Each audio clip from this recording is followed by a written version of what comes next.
What's up, you guys? And welcome back to another episode of TV Unleashed, where we talk about your favorite topics dealing with school, social media, you name it. I'm Cameron Smith. I'm Maya. Oh, you're on mute, Toria. Don't put me on mute. And I'm Morgan Hendricks. And so sit back, relax, and get ready to be unleashed. Whew, y'all. So for today's topic, I don't know if it's down below yet, but we're gonna talk about do Black Lives really matter? But before we do definitely want to pay tributes to the young lady from LSU whose body was recently recovered either yesterday or the day before. We just want to send prayers out to her family. And I know it's definitely hard. I'm still emotional about the situation, but we want to send prayers to you and your family and everybody, whoever is watching. So yeah, let's get this show started. Yeah. All right. This is a juicy one. This is a juicy one today. Juicy but tough. But I think we're gonna get through this, and I hope y'all definitely enjoy this because it's definitely a conversation that we do need to have, and that we definitely have too often. So let's go. Who wants to start? My heart is just like the story is like, man, the story just don't sit right with me. Like how they found her, the whole thing, it don't sit right. And the thing is, before she was discovered, I've been telling people that I think she's in the Mississippi River. And they was like, you don't know that? And I said, I really feel like this girl is in the Mississippi, the river thing. Like wherever her car was, that's where they threw her body. Coming to find out, I was correct. So that just shook me. And I was like, damn. Yeah, they're saying they're trying to. I don't want to say they're saying or they're ruling it out to be suicide. It's not a suicide. That's suicide. But let's hear me out. Hear me out. They're saying it's a suicide because the footage that was not released to the public, but only to the family, shows that I think that she might have, jumped off the bridge. I don't want to get this wrong, and I don't want to mislead, but I think I read a little bit on it, and they're saying like some of the footage that was released to the family showed it to be but we'll never know. I don't want to speak wrong. But she was crazy. At the same time, plus sister also made a statement, and she was like, "I'm sorry, I wasn't a better big sister to you." I'm about to cry, Lord Jesus. Yeah, and the thing is, it hits close to home because my sister recently, 2 days ago, was going through the same thing. So that's why my body is kind of like, I just feel really, really numb right now because that's if that did happen like that, yeah, that's Lord.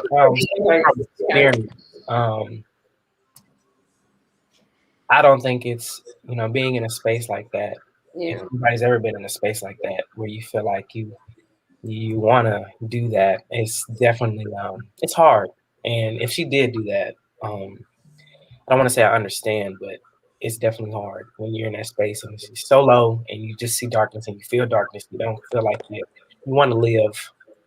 But yeah, I've been in that place. And so, if it was a suicide, I definitely feel for her family. And I pray that she found the peace that she was looking for. Yeah, I know. So we're gonna move on for I just break down and show because I'm already I'm about to cry. I'm ready to cry and I don't like to cry. Yeah, and I'm not going to. It hits home for me because I was in a place at one point in my life and I felt like it was the end for me. But through God, I got through it and I had friends and family. So for other people, it didn't end the same. So all right, on to the next topic. As you know, the George Floyd case is in trial right now. So I'm gonna leave it over to my other host to talk about this one because they did the research. So let's go. Let's get into it. You know what we in trial for? Just lock the man up. Really though. Lock him up. What are you going to trial for? Lock him up. Let me give you that. All right. I think I needed something like you got. I need a paddle or a bell, a bullhorn or something. But actually, with this trial and recent news, the defense and states have both rested their cases, and we're going to find out the closing arguments on Monday. Also, what we found out is that Chauvin has also invoked his Fifth Amendment right, so he won't be testifying in this case. at all. Ain't that interesting? Mm-hmm. That's real interesting. But what's really crazy though is what the defense is trying to present as evidence to defend this man, even though we all know what it is. But law is so technical, so we just gotta go through the process of it. But they really have tried to say that George Floyd died of carbon monoxide poisoning from the squad car, where he was having his neck with a knee on it from the squad car. That's tough. That's tough. The thing is, they always got like an excuse for these people.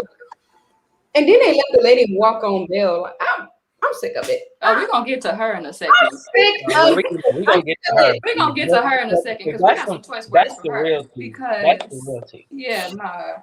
But that was just really just surprising to me.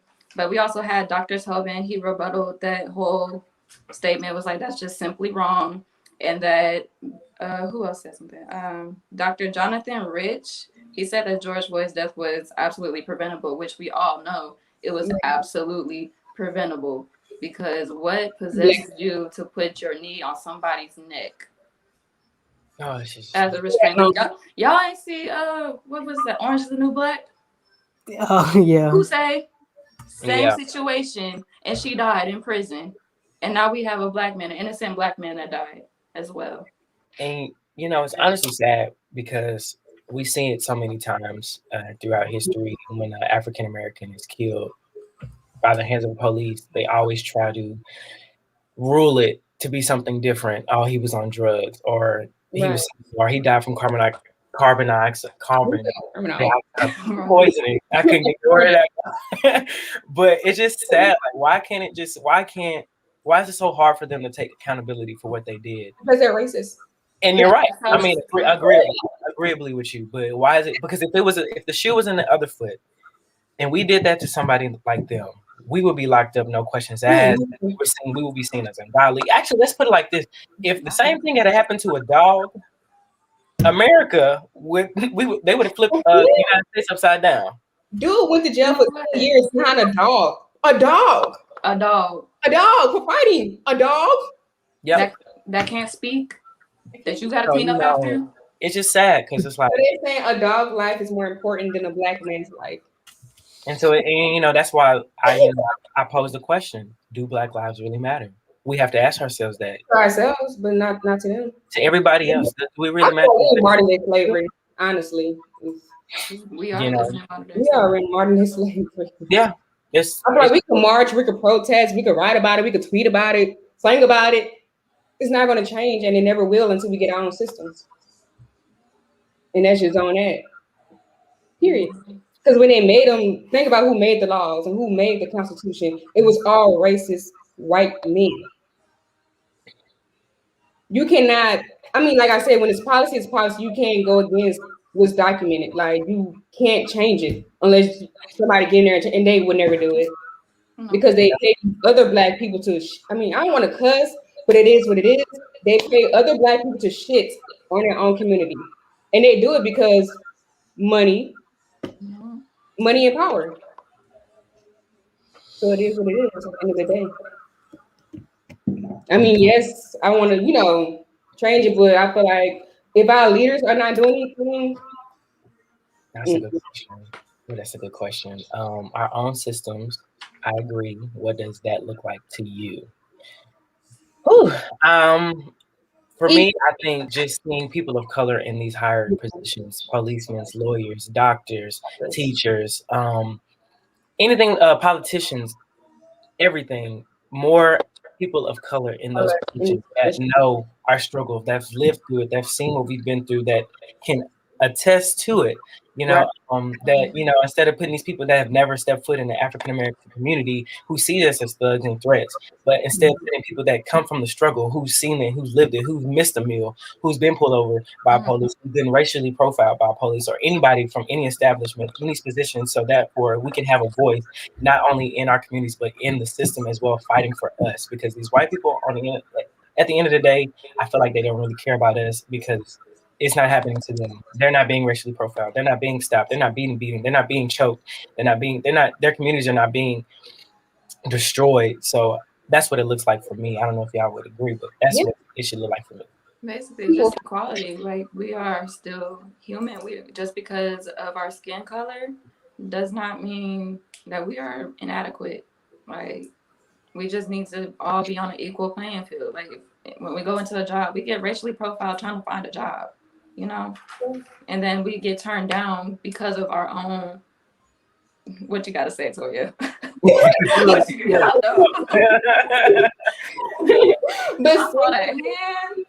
Go ahead. But seriously, that happened to me not too long ago when I was trying to apply for Disney. So when I got on the screen, she was like, "Oh look, this a black girl." And then when I started telling her, you know, what I wanted to do, the changes I wanted to make through television, she was like, "Oh no, we can't hire you because you're not graduating." Well, y'all don't have internships? Right. No, the thing is, y'all said I was black, and y'all saw that I was trying to make a change, and you ain't like that because y'all trying to keep us stagnant and keep us down. So they don't want black people to be out there making a change, you know, bettering their community because it's meant to always keep us down. Why would white people want us to be? I mean, why would they want that? They don't want us to be better than them. No. So they're gonna do anything they can to keep the black man, the black woman under them because that's how they always seen us as under them. So why would they change like why would they change? Why would they want that to change? So they're gonna do everything in their power to, you know what I'm saying? And just like now, I feel like what they're doing to like black men, I feel like they're trying to make a statement like, hey, this is what's going to happen if y'all keep acting, out of character, basically. Because notice when we started having the riots and the protests, that's when the killings and the beatings starting to increase. And I feel like they doing that to like show, hey, if y'all keep acting up, we're gonna do this. If y'all chill out, then we're not gonna do it. You know? And that even with HBCUs, they're even like increasing like on the jobs and the graduation rates. They don't like that. So they're gonna do everything they can to knock us back down. So you have to take that into consideration too. Just like back in slavery, when black people acted out of character, what they did, they whipped them, they hung them. You know what I'm saying? For even learning how to read and write, it's the same thing. It's just modern day. So that's what I You better speak. I gotta bring my paddle out. Right. I gotta bring my paddle out for you. Good place for a commercial break. So Ooh, but we've been getting into totally it. agree. But we will be back after this short commercial break. We're gonna talk about the Dante Wright case. So see you.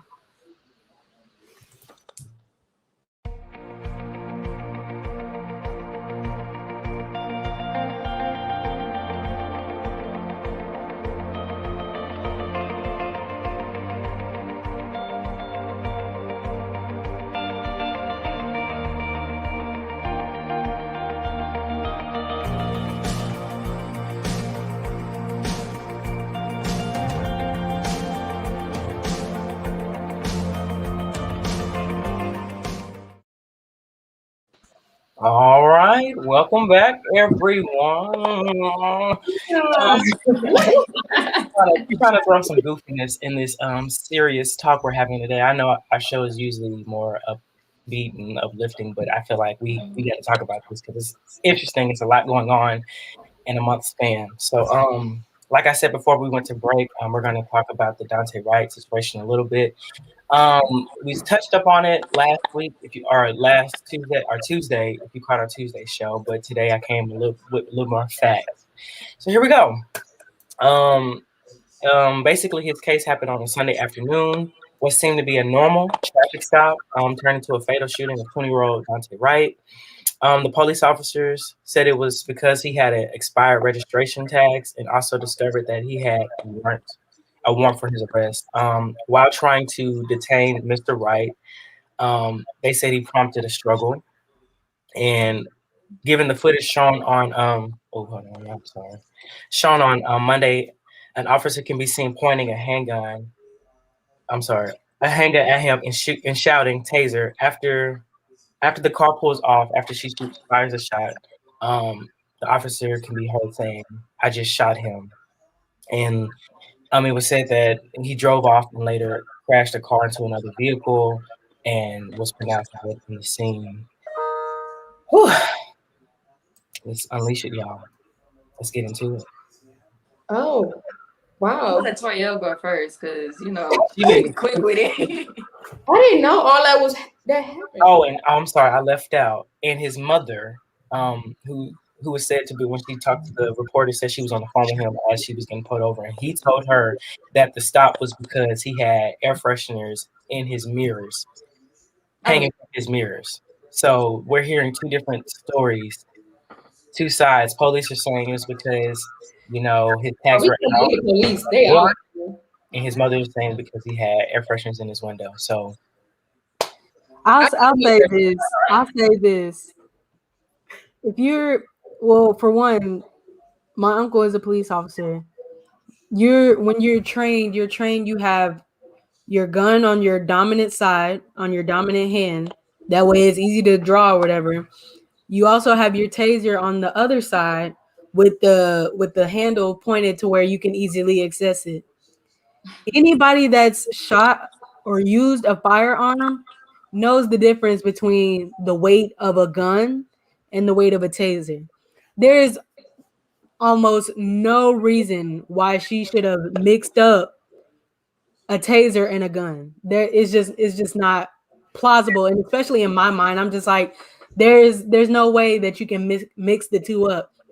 A taser has like the weight of like almost like a toy gun, and you're claiming that you used your gun unknowingly, mistakenly, you thinking that it's your taser. I don't buy it. I don't buy it. She's the second white woman that came and said she made a mistake. The other one was like, I thought I was in my apartment. How? How you thought that? I forgot about the officer. She said she was in her apartment. She thought she was at her apartment. yeah, for the bottom But she jeans. said apartment. You know they ain't your. Was you drunk? Is what Well, you Let trying me to know.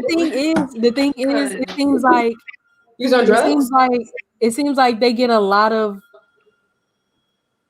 chances when they make mistakes. We don't get.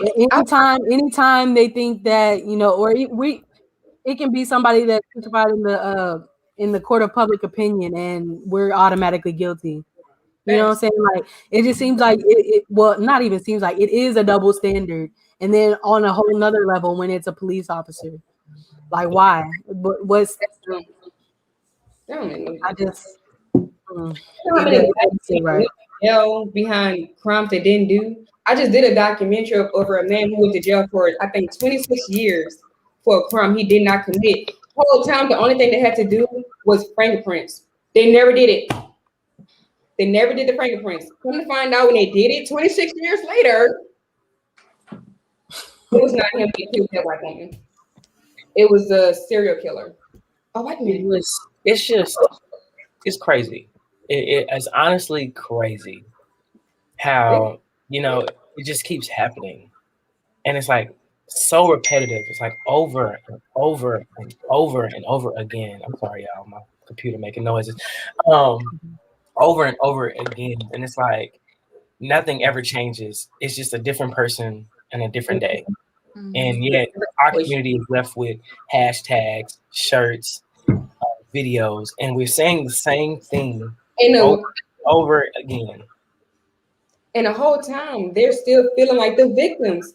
Oh my God, we're scared. No, we're scared of y'all. Y'all really the animals. That's what's really You ain't too much scared. They're scared of what we can do. That's what it is. And you're right. They always feel like the victim, but never they neglect who the real victims are. You done killed a friend, a mother, a father, a brother, a sister, a cousin, an employee. You've killed somebody. You killed somebody loved one. While you're going home to sleep in your bed beside your kids and your wife, this person will never get to do that. They'll never get their child again. And that's my thing in all of this, is that beyond everything going on, a life was lost. Like, it just seems like the humanity is gone. Like, it's so. Take your time. You're right. It's discouraging because the humanity, it just seems like it's gone. And yeah. I honestly think that humanity actually has never been a part of America, because if it was really humanity, then we would be treated equal, you know. And honestly, I really honestly believe that in order for things to change, America has to burn down all the way, like from the White House, Capitol Hill, everything, burn it all down. But believe MLK and the African American Museum alone, but everything else, burn all that down. Burn it down along with all the. America's built off of racism. Like when they first came here, it was built off racism. It was built off the foundation. It's racism. Yeah, they brought us here. We didn't come here. They brought us here, basically. And now they mad. And then they took our like what we knew away from us. Like they tried to make spirituality as something that's evil. They told us, you know, if you do this or if you know, you can talk to spirits and stuff, you're evil. No, it's not. Why would God give you a gift and say you're cursed?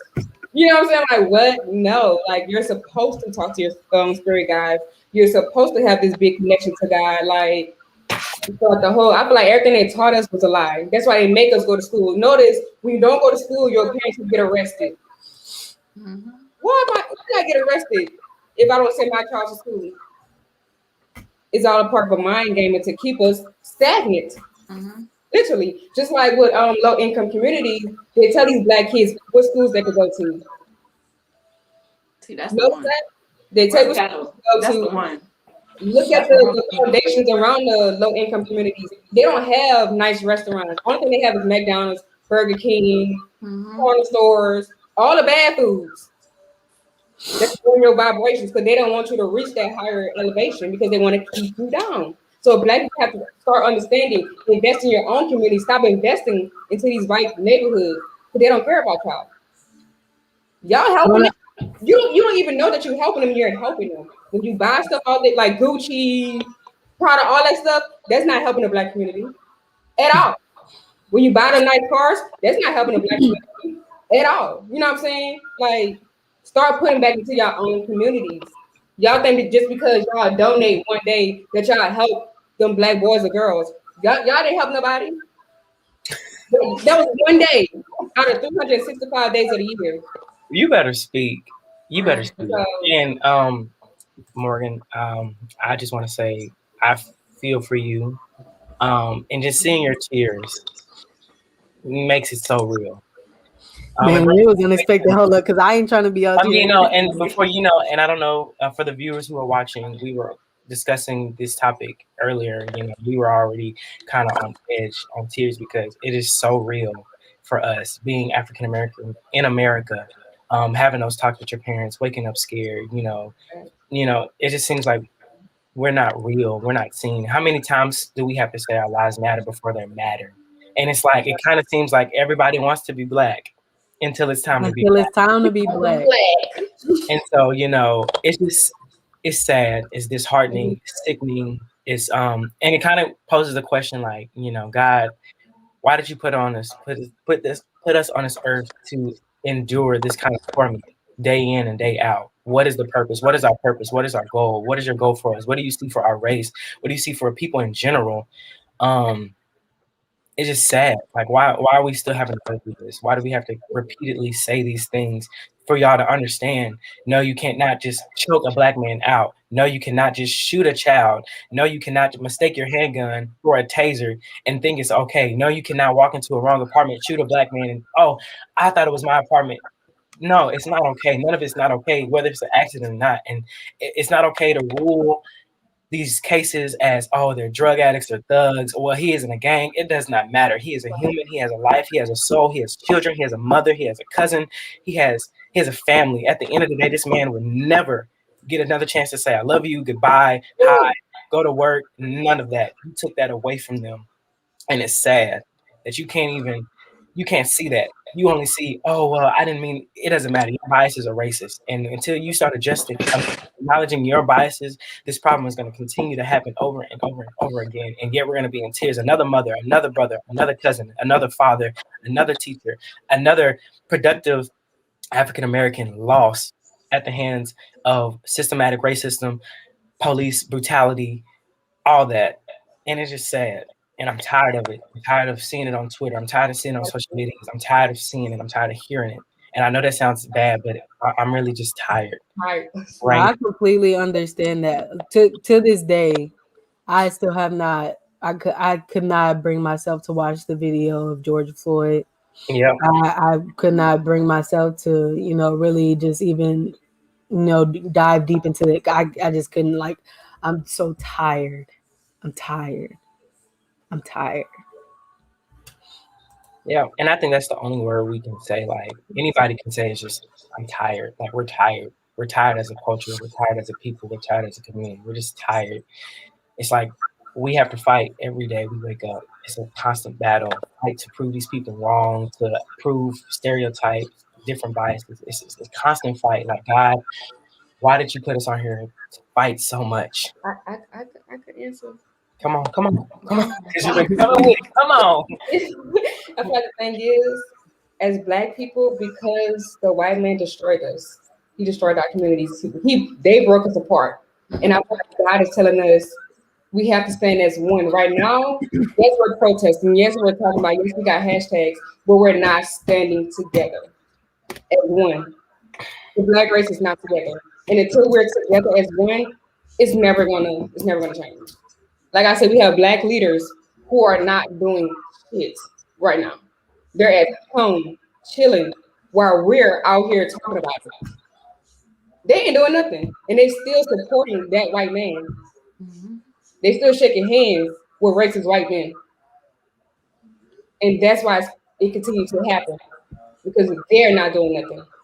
And God is like, I got them in their position, and they're not doing anything. It's not me. It's because y'all can't come together as one. Black people together are powerful, very powerful human beings. We are very special. A lot of us are spiritual, and we could really change some shit, but we're not doing it because one, some of us are scared. Some of us don't want to step on toes. Some of us don't want to lose money because we never had it. Oh. Some of us don't want to lose our leadership position. That's why we're still stuck in the same position. Not the some of us don't want to lose money because we never had it. All right, I'm ending the live right there. We're just gonna stop. Let's talk about it. Let's talk about it. Please talk about it. You know what? I can't take it anymore. Let's talk about it. It's the For me truth. and mine. For me and my house. Me and my Okay. house. That's where it started. Oh, you're coming with it. I mean, you're coming with it today. Oh, you're fired up. Oh, I love it. I'm so happy because it's like money really rules the world. Yeah. God is like, it's not about that. Y'all chasing the wrong stuff. Y'all chasing, it's free. You go out there and you buy water that's free. You buy fruits that's free. You know what I'm saying? You're paying to live. It's free. It's free to live. Yeah. Come on, man. I agree. Y'all have stuff and y'all just want more because y'all seen the white man have it. And that's a slave mentality. Because even with slaves, they always want to be like their masters. Start living, start being appreciative of the things you have now. Because it's a beautiful thing to be Black. When God created Black people, he created us special. We were the first people that was here. I don't know where they came from. But God put us here first. You know what I'm saying? Jesus was Black. Gonna close this laptop. Yeah, this should have been an hour-long topic. But okay, we're kind of getting close to our end. Yeah, before we close, I want everybody to stand up and show our viewers your shirt because we dedicated this episode to Black Lives Matter. So we all kind of wore a shirt that symbolized Black Lives Matter, Black institutions, all that. So here's mine. Blacktricity. Here's mine. It says, I know you see me because I know y'all see me. So I like that with this. Melanin. We got melanin. And then we got the jacket, which is clean. I love that. But to wrap this up, I you got guys, I just want to thank you all for tuning in to today's episode. It is very tough. It's a very tough topic, very sensitive topic. It hits close to home for a lot of us, but I think we need to continue to have these conversations and sit down in these rooms and talk about these things. So we thank y'all for tuning in. I thank my co-host for just being so open and transparent and just laying it out there on the table because we are human too. So thank you again, and we'll see you next week. Oh, I have one thing to say. Oh, come on. For my black viewers, never be scared to lift your skin. Don't be scared. Ooh, Be yes. unapologetically black. Don't be afraid. Don't be afraid to speak up for what you know. Ooh, come Because on. your voice matters. Black lives matter, but your voice matters too.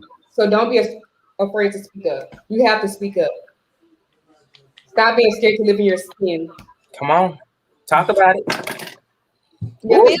That's Yes, it. ma'am. Period. Your skin. For me and my house. For me and my house. And this But all house. right, you guys. Thank y'all for tuning in again. We really love doing this and we enjoy you.